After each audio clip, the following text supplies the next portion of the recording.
No coração pulsante do Rio de Janeiro, onde o samba ecoa nas vielas e o futebol é a religião que une ricos e pobres, Ronaldinho Gaúcho, o eterno rei da bola, caminhava com um sorriso que parecia carregar o sol. Após pendurar as chuteiras, ele havia escolhido voltar às raízes, às ruas de terra batida onde aprendera a dançar com a bola. Num fim de tarde abafado, com o céu tingido de laranja, Ronaldinho estava em uma favela do Complexo da Maré, um lugar onde a vida pulsa com intensidade, mas também com desconfiança. Vestido com um short rasgado, camiseta desbotada e o cabelo preso num rabo de cavalo desleixado, ele não parecia o astro que encantara o mundo. Para os meninos que corriam ao seu redor chutando uma bola improvisada de meias velhas, ele era apenas Tio Dinho, o cara que jogava como ninguém e ria como se o mundo fosse uma grande festa. A bola girava entre seus pés como se obedecesse a um feitiço, e as crianças gritavam de alegria a cada drible, cada toque de mágica. Vai, Tio Dinho, mostra aquele elástico, gritava um garoto magricela, enquanto outros batiam palmas, formando um círculo improvisado. Ronaldinho, com a humildade de quem já conquistou tudo, se entregava ao jogo como se estivesse no Maracanã, deixando os pequenos sonharem que um dia poderiam ser como ele. A poucos metros dali, Carlos Silva, um jovem policial de 26 anos, recém-formado na Academia da Polícia Militar, patrulhava as ruas estreitas da Maré com o peito estufado e o olhar desconfiado. Filho de uma família humilde de São Gonçalo, Carlos crescera ouvindo que a favela era território de bandidos, e sua missão era trazer ordem. Ele segurava o rádio com firmeza, enquanto o sol refletia no distintivo preso ao uniforme azul. Era seu primeiro mês no batalhão, e a pressão para provar seu valor era imensa. O capitão, um homem de voz rouca chamado Ferreira, havia alertado. Na Maré, é olho vivo, Silva. Aqui qualquer um pode ser problema. Carlos, com o coração acelerado, observava cada canto, cada movimento. Quando viu o aglomerado de crianças e um homem no centro, algo em sua mente disparou. O cara parecia deslocado, com aquele jeito relaxado demais, aquela confiança que para Carlos cheirava a perigo. Ele não viu um ídolo, viu um suspeito. Aproximando-se com passos firmes, Carlos ajustou o cinto onde pendia o cacetete e a pistola, sentindo o peso da autoridade que carregava. Ei, você aí! Gritou, apontando para Ronaldinho, que parou a bola com o peito e olhou para o policial com uma expressão curiosa. As crianças, ao verem o uniforme, se calaram, algumas recuando instintivamente. O silêncio cortou o ar como uma faca. Ronaldinho, com a bola ainda sob o pé, levantou as mãos em um gesto pacífico, o sorriso não desaparecendo. Calma, meu irmão, tá tudo certo. Só tô brincando com a garotada, disse ele com aquele sotaque gaúcho que misturava alegria e malandragem carioca. Mas Carlos não estava para brincadeiras. Ele se aproximou, o rádio chiando no ombro, e pediu os documentos com um tom que não admitia conversa. Documento agora. E não me chama de irmão. Ronaldinho, ainda tentando manter o clima leve, deu um tapinha na testa, como se dissesse, esqueci. Peraí, tá na mochila ali, respondeu, apontando para uma bolsa surrada jogada perto de um muro. As crianças começaram a murmurar, algumas tentando explicar. É o Ronaldinho, tio, o cara do Barcelona, gritou um menino de boné virado para trás. Mas Carlos, com a adrenalina correndo, ignorou. Para ele, aquele nome era só uma história qualquer, uma tentativa de enganar. Ele já tinha ouvido desculpas demais em suas poucas semanas de patrulha. Enquanto Ronaldinho pegava a mochila com calma, Carlos mantinha a mão perto da arma, o coração batendo forte. Ele não sabia que estava diante de um dos maiores ídolos do Brasil, um homem que levara a seleção à glória na Copa de 2002, que fizera o mundo se curvar com seus dribles impossíveis. Tudo o que via era um homem negro, mal vestido, em um lugar que sua formação o ensinara a temer. Devagar, devagar, ordenou Carlos, enquanto Ronaldinho abria a mochila e tirava um RG amassado. Aqui, ó, tá tudo em ordem, disse Ronaldinho, entregando o documento com um olhar que misturava paciência e uma ponta de irritação. Carlos pegou o RG e leu o nome. Ronaldo de Assis Moreira. Algo parecia familiar, mas ele não conectou os pontos. O que você tá fazendo aqui? Por que tá juntando essa molecada? Perguntou com um tom acusador. Ronaldinho riu, balançando a cabeça. Jogando bola, ué. É crime agora? A resposta para Carlos soou como desafio. Ele apertou o rádio e chamou reforço, informando que estava com um indivíduo suspeito na Maré. A situação escalou rápido. Outra viatura chegou, trazendo 2 policiais mais velhos, que pareciam menos tensos, mas ainda seguiam o protocolo. As crianças, agora assustadas, começaram a gritar em defesa de Ronaldinho. É o Ronaldinho, caramba, vocês são loucos! Berrou uma menina de tranças, enquanto um dos policiais tentava afastar a multidão. Um morador, vendo a confusão, pegou o celular e começou a gravar. O vídeo já sendo enviado para grupos de WhatsApp da comunidade. Ronaldinho, percebendo que a coisa estava ficando séria, tentou acalmar os ânimos. Tá de boa, gente, deixa eu resolver isso. Não quero briga, disse. Mas Carlos já estava decidido. Ele algemou Ronaldinho, ignorando os protestos, e o levou para a viatura sob os olhares indignados dos moradores. Você está cometendo um erro, meu amigo, disse Ronaldinho com a voz firme, mas sem perder a calma. Carlos, no entanto, estava cego pela certeza de que fazia o certo. Ele via um potencial traficante, não um herói nacional. Na delegacia, o clima era de tensão. A notícia de que um homem fora detido na Maré já corria pelas redes sociais, com o vídeo do morador ganhando milhares de visualizações. É o Ronaldinho Gaúcho, seus idiotas, dizia a legenda, acompanhada de emojis de raiva. Na sala de registros, Ronaldinho, ainda algemado, sentava-se em uma cadeira de plástico, enquanto Carlos preenchia o relatório. O delegado, um homem chamado Roberto Lima, entrou na sala com uma expressão de cansaço. Ele pegou o RG de Ronaldinho, olhou para o nome e franziu a testa. Ronaldo de Assis.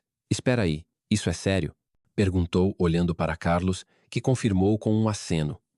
O delegado digitou o nome no sistema, e a tela piscou com informações que fizeram seu estômago revirar. Ali estava. Ronaldo de Assis Moreira, conhecido como Ronaldinho Gaúcho, ex-jogador da seleção brasileira, embaixador da FIFA, com uma lista de honrarias que ocupava meia página. Roberto largou o teclado e olhou para Carlos com uma mistura de descrença e raiva. Você tá me dizendo que algemou o Ronaldinho Gaúcho por jogar bola com criança? Perguntou, a voz tremendo. Carlos, pela primeira vez, sentiu o chão sumir. Ele olhou para Ronaldinho, que apenas deu de ombros, com um meio sorriso irônico. Eu avisei, né? Disse o craque, esfregando os pulsos onde as algemas haviam deixado marcas. O delegado mandou tirar as algemas imediatamente e pediu desculpas. Mas Ronaldinho, embora calmo, não deixou passar. Olha, doutor, eu entendo que o cara tá fazendo o trabalho dele. Mas isso não tá certo. Me julgaram pela roupa, pelo lugar, pela cor da pele. Isso não é só comigo, é com muita gente por aí, disse, com uma seriedade que contrastava com seu jeito brincalhão. O delegado, constrangido, prometeu investigar, mas a situação já estava fora de controle. O vídeo viralizara e a imprensa começava a chegar à delegacia. No Twitter, a hashtag Ronaldinho Livre explodia, com torcedores, ativistas e até políticos comentando o caso. É assim que tratam nossos ídolos? Imagina o povo comum, dizia um tweet que já tinha milhares de curtidas. Enquanto isso, Carlos, agora isolado em uma sala, tentava processar o que havia feito. Ele crescera idolatrando Ronaldinho, assistindo aos jogos do Brasil com o pai, vibrando com cada gol contra a Inglaterra na Copa de 2002. Como não o reconheceu? A culpa misturava-se com o medo. Ele sabia que sua carreira, tão recém-começada, estava em risco. O capitão Ferreira, ao saber do ocorrido, entrou na sala como um furacão. Você é burro ou o quê, Silva? Algemou o Ronaldinho Gaúcho.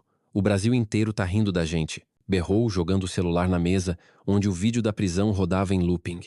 Carlos tentou explicar, gaguejando que só seguir o protocolo, que a maré era perigosa, que o cara parecia suspeito. Mas as palavras soavam vazias, até para ele mesmo. Ferreira balançou a cabeça. Você vai responder por isso, garoto. E é bom rezar para ele não querer te processar. Na saída da delegacia, Ronaldinho foi recebido por uma multidão. Moradores da Maré, jornalistas e fãs se aglomeravam gritando seu nome. Ele levantou a mão, pedindo silêncio, e falou com a calma de quem já enfrentou estádios lotados. Galera, tá tudo bem. Eu só quero que isso sirva de lição. Não é sobre mim, é sobre respeitar as pessoas, independente de onde estão, de como se vestem. Vamos jogar bola, não guerra, disse, arrancando aplausos. Mas nos bastidores, Ronaldinho estava magoado. Ele sabia que, se não fosse quem era, talvez ainda estivesse preso. Ou pior. Sentado em sua casa em Copacabana naquela noite, com o mar ao fundo, ele refletiu sobre o ocorrido. Sua esposa, Janaína, trouxe um suco de caju e sentou ao seu lado. Você tá bem, amor? Perguntou. Ronaldinho suspirou. Tô. Mas não é só comigo que eu penso. É com os moleques da favela. Com os caras que não têm um nome famoso para se defender. Enquanto isso, a pressão sobre Carlos só aumentava. Ele foi suspenso temporariamente. E sua família, que acompanhava as notícias pela TV, estava em choque. Sua mãe, Dona Clara, chorava ao telefone. Como você fez isso, meu filho? O Ronaldinho. O Brasil inteiro tá te xingando. Carlos não tinha respostas. Ele passava as noites revendo o vídeo da prisão, tentando entender onde errara. O orgulho de ser policial, que o motivara a entrar na corporação, agora parecia uma ilusão. Ele sabia que o erro não era só dele, mas de um sistema que o ensinara a ver perigo em cada canto da favela, a julgar antes de perguntar. Ainda assim, ele era o rosto da vergonha, o policial que algemara um ídolo. Ronaldinho, porém, não queria vingança. Ele via no incidente uma chance de mudar algo maior. Ligou para seu amigo Marcelo, um produtor de eventos comunitários, e começou a planejar. Quero fazer um jogo de futebol na Maré, com os moleques, com a comunidade. E quero esse policial lá, disse com firmeza. Marcelo riu, achando que era brincadeira. Você tá louco, Dinho? O cara te prendeu. Mas Ronaldinho estava sério. Ele errou, mas é novo, tá aprendendo. Vamos mostrar para ele o que é a favela de verdade, o que é o futebol de verdade. A ideia ganhou forma rapidamente. Ronaldinho usou suas redes sociais para anunciar o evento, chamando-o de Jogo da Paz. Ele queria transformar a humilhação em esperança, o erro em aprendizado. O anúncio do jogo explodiu na internet. Marcas esportivas ofereceram patrocínio, emissoras de TV pediram para transmitir, e a comunidade da Maré se mobilizou como nunca. Enquanto isso, Carlos recebia a notícia com um misto de alívio e terror. Ele sabia que participar era sua única chance de redenção, mas também temia enfrentar a multidão que o via como vilão. Na véspera do evento, ele foi à casa de sua avó, Dona Rosa, uma mulher sábia que sempre o aconselhava. Vó, eu estraguei tudo. Como eu vou olhar na cara dele? Perguntou com os olhos marejados. Dona Rosa, segurando sua mão, respondeu. Você vai, Carlos, porque é homem. Pede perdão, mas não com palavra. Mostra com atitude. O Ronaldinho tá te dando uma chance que poucos dariam. O capítulo termina com a favela da Maré se preparando para o grande dia. As ruas, antes marcadas pela tensão da prisão, agora vibravam com a expectativa do jogo. Ronaldinho, em sua casa, calçava as chuteiras velhas, sentindo o peso do que estava por vir. Ele não queria apenas jogar. Queria mostrar que o futebol, como sempre, podia unir o que o preconceito separava. Carlos, por sua vez, passava a noite sem dormir, sabendo que o campo seria seu julgamento, mas também sua chance de recomeçar. O sol nascia no Rio, e com ele, a amanhã do Jogo da Paz amanheceu com o Rio de Janeiro, envolto em uma energia que parecia misturar a vibração de um clássico no Maracanã com a esperança de um novo começo. Na favela da Maré, as ruas estreitas, normalmente marcadas pelo vai-vem apressado dos moradores, estavam transformadas. Faixas coloridas pendiam entre os postes, pintadas à mão com frases como "Futebol é a união" e "Dinho, nosso rei". Crianças corriam de um lado para o outro, carregando bolas improvisadas e vestindo camisas do Brasil, do Barcelona, ou qualquer retalho que lembrasse Ronaldinho Gaúcho. O campo de terra batida, improvisado no coração da comunidade, havia sido preparado com esmero. A grama rala fora varrida, linhas tortas foram traçadas com cal e uma arquibancada de madeira, emprestada de uma escola próxima, tremia sob o peso dos primeiros torcedores. O sol escaldante não intimidava. Pelo contrário, parecia acender ainda mais a chama daquele dia. Ronaldinho, em sua casa em Copacabana, acordou cedo, o coração leve, mas com uma responsabilidade que ia além do futebol. Ele não queria apenas jogar. Queria transformar um erro em lição, um conflito em ponte. Vestiu uma camiseta simples com o número 10 nas costas, calçou chuteiras gastas e pegou a bola que sempre o acompanhava, como um amuleto. Antes de sair, olhou para a esposa, Janaína, que arrumava uma sacola com garrafas d'água para as crianças. Você acha que ele vai aparecer, amor? Perguntou ela, referindo-se a Carlos Silva, o policial que causara toda a confusão. Ronaldinho sorriu, com aquela confiança que conquistara o mundo. Se ele tiver coragem, vai, e se não tiver, a gente joga por ele também. Enquanto isso, na casa simples de Carlos, em São Gonçalo, o clima era de tensão. Ele acordara com o estômago embrulhado, o peso do que estava por vir esmagando. A suspensão temporária da polícia militar o deixara à deriva, e as manchetes dos jornais, com sua foto ao lado de Ronaldinho algemado, ainda o perseguiam. Ele passava as noites revisitando o momento em que cometera o erro, tentando entender como deixar o preconceito guiá-lo. Naquela manhã, sentado à mesa da cozinha, encarava uma xícara de café frio enquanto sua mãe, Dona Clara, mexia no fogão, evitando seu olhar. Você vai, né, filho? Perguntou ela, sem se virar. Carlos engoliu em seco. Não sei se aguento, mãe. A favela inteira me odeia. E o Ronaldinho? Como eu olho na cara dele? Dona Clara largou a colher e se aproximou, firme. Você errou, Carlos, mas o homem tá te dando uma chance. Não é todo dia que um cara como ele faz isso.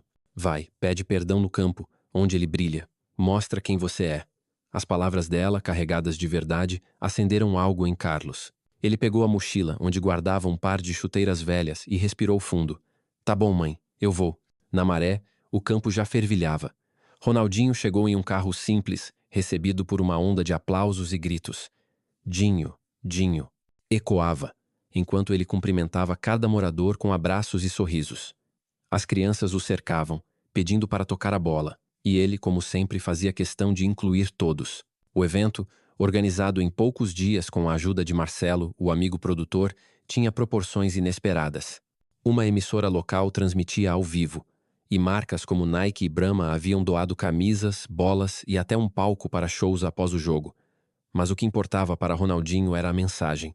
Ele reuniu os times, um formado por jovens da Maré, outro com amigos seus, ex-jogadores amadores e alguns convidados surpresa, como um cantor de pagode famoso na região. Antes do apito inicial, ele pegou o microfone, sua voz ecoando pelo campinho. Galera, hoje não é sobre quem ganha ou perde.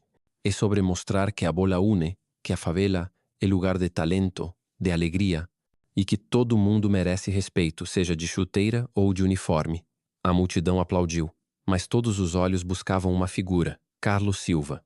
Ele ainda não havia chegado. Carlos, no caminho, sentia o coração na garganta. O ônibus sacolejava pelas ruas do Rio, e ele, sentado no fundo, tentava ignorar os olhares curiosos de outros passageiros. Alguns o reconheciam do noticiário cochichando. É o cara que prendeu o Ronaldinho, dizia uma mulher à outra. Carlos baixava a cabeça, apertando a mochila contra o peito. Quando desceu na entrada da Maré, foi recebido por um grupo de jovens que o encararam com desconfiança. O que tu tá fazendo aqui, policial? Perguntou um deles, com o tom cortante. Carlos engoliu o orgulho. Vim pro jogo. O Ronaldinho me chamou. O rapaz hesitou, mas apontou o caminho. É por ali. Mas fica esperto, hein? Cada passo que Carlos dava em direção ao campo parecia mais pesado, como se carregasse o peso de todos os seus erros. Ele ouvia a multidão antes de vê-la, o som de tambores, risadas e o narrador improvisado no microfone. Ao chegar, parou na beira do campo, sem coragem de entrar. Foi quando uma menina de tranças, a mesma que gritara em sua defesa no dia da prisão, o viu. Ei, é o cara da viatura! Gritou ela, apontando. Todos os olhares se voltaram para Carlos, e o silêncio caiu como uma onda. Ronaldinho, que aquecia com a bola, percebeu a movimentação. Ele largou a bola e caminhou até Carlos, com aquele jeito despojado que desarmava qualquer um. E aí, meu parceiro, veio? Perguntou, estendendo a mão. Carlos, com os olhos marejados, apertou a mão do craque, sentindo um alívio que não esperava. Desculpa, Ronaldinho. Eu não sei nem por onde começar, gaguejou. Ronaldinho bateu no ombro dele. Relaxa, irmão. Hoje é dia de bola. Pega uma chuteira e vem jogar com a gente. A multidão, que a princípio murmurava, começou a aplaudir, incentivada pelo gesto de Ronaldinho. Alguns ainda lançavam olhares desconfiados, mas a energia do craque era contagiante. Carlos, quase sem acreditar, calçou as chuteiras e entrou no time da comunidade, sob os olhares curiosos dos outros jogadores.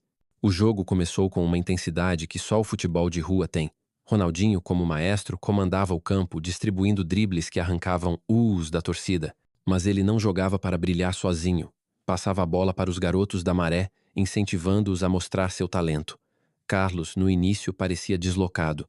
Ele era um jogador mediano, mais acostumado a corridas de treinamento do que a dribles. Mas aos poucos começou a se soltar, correndo para marcar, pedindo a bola. Em um lance, roubou a bola de um adversário e passou para um menino magrelo, que marcou um golaço. A torcida vibrou e Carlos, pela primeira vez, sentiu que fazia parte de algo maior. Ronaldinho, do outro lado do campo, deu uma piscadela para ele, como quem diz: Tá vendo? É assim que se faz. Fora do campo, a comunidade se unia. Mães distribuíam lanches. Um grupo de pagode tocava no intervalo. E até os policiais da viatura que patrulhava a área assistiam, hesitantes, mas curiosos. Marcelo, o produtor, corria de um lado para o outro, garantindo que tudo saísse perfeito. Ele sabia que o evento era mais do que um jogo. era um statement. A imprensa, com câmeras apontadas para Ronaldinho, capturava cada momento, e as redes sociais explodiam com vídeos do craque rindo, dançando e, acima de tudo, unindo. Mas o verdadeiro impacto estava nos detalhes. Na menina de tranças que agora conversava com Carlos perguntando se ele jogava bem, no morador que ofereceu uma cerveja gelada a um policial, quebrando a barreira de desconfiança, na avó que, de longe, assistia ao neto jogar ao lado de um ídolo. No segundo tempo, o jogo ficou mais disputado. Ronaldinho marcou um gol de falta, com a curva perfeita que o mundo conhecia, e a multidão foi à loucura. Mas ele fez questão de chamar Carlos para um lance combinado. "Vem, parceiro, vamos fazer um pro teu currículo", gritou, rindo. Carlos, vermelho de vergonha, correu para a área e Ronaldinho, com um passe milimétrico, deixou a bola na cara do gol. Carlos chutou, desajeitado, mas a bola entrou, rolando lentamente para dentro da rede. O narrador berrou: "Gol do policial, gol da paz". A torcida, que antes o vaiara, agora aplaudia, e Carlos, quase em choque, foi abraçado pelos garotos do time. Ele olhou para Ronaldinho, que levantou os polegares, com aquele sorriso que dizia tudo. Quando o apito final soou, o placar era o de menos.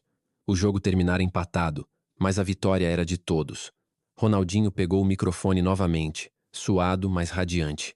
"Galera, isso aqui é o Brasil. É a favela, é o futebol, é a gente se juntando para mostrar que dá para ser diferente. Quero agradecer a todos vocês, e ao Carlos, que teve coragem de vir." Ele chamou Carlos ao centro do campo, e a multidão, agora mais receptiva, aplaudiu. Carlos, com a voz embargada, pediu o microfone. "Eu errei feio com o Ronaldinho, com a comunidade.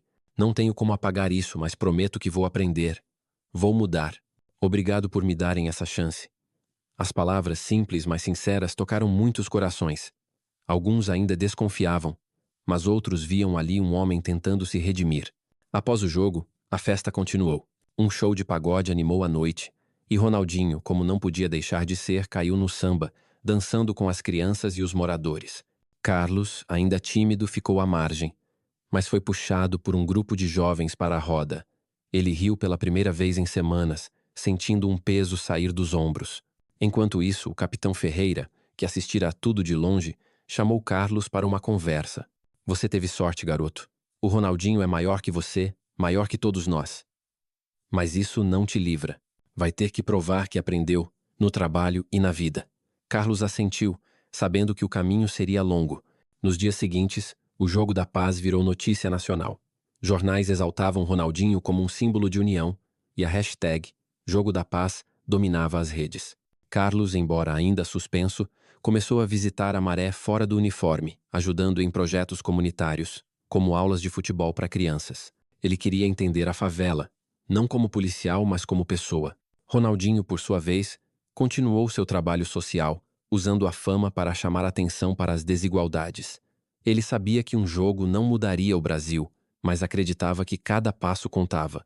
Meses depois, Carlos foi reintegrado à Polícia Militar, mas com uma condição: passaria por um treinamento sobre direitos humanos e combate ao preconceito. Ele aceitou, determinado a ser um policial diferente. O impacto do jogo se espalhou. A Maré ganhou um projeto fixo de escolinha de futebol, financiado por patrocinadores que se inspiraram no evento. Ronaldinho visitava sempre que podia, jogando com os garotos e incentivando-os a sonhar. Carlos, agora um rosto conhecido na comunidade, tornou-se voluntário na escolinha, ensinando não só futebol, mas também sobre respeito e segunda chance. Ele nunca esqueceria o erro que cometera, mas transformava a culpa em ação. Ronaldinho, em suas andanças pelo Brasil, levava a história do Jogo da Paz como exemplo. "O futebol é mais que gol, é coração", dizia ele em entrevistas, com aquele sorriso que nunca apagava. Anos depois, em uma tarde qualquer, Ronaldinho voltou à Maré para um evento da escolinha. O campo, agora com grama sintética doada, brilhava sob o sol. Ele viu Carlos, agora mais confiante, treinando um grupo de meninos. Os dois se cumprimentaram com um abraço de velhos amigos. "Tá mandando bem, parceiro", disse Ronaldinho apontando para os garotos. Carlos sorriu. "Tô tentando, Dinho. Aprendi com o melhor." Eles riram e Ronaldinho pegou a bola, chamando todos para um rachão. Enquanto a bola rolava, a favela vibrava, como sempre vibrara, com a magia do futebol e a força de um povo que, apesar de tudo, nunca para de sonhar. Promessa de um dia que ninguém esqueceria.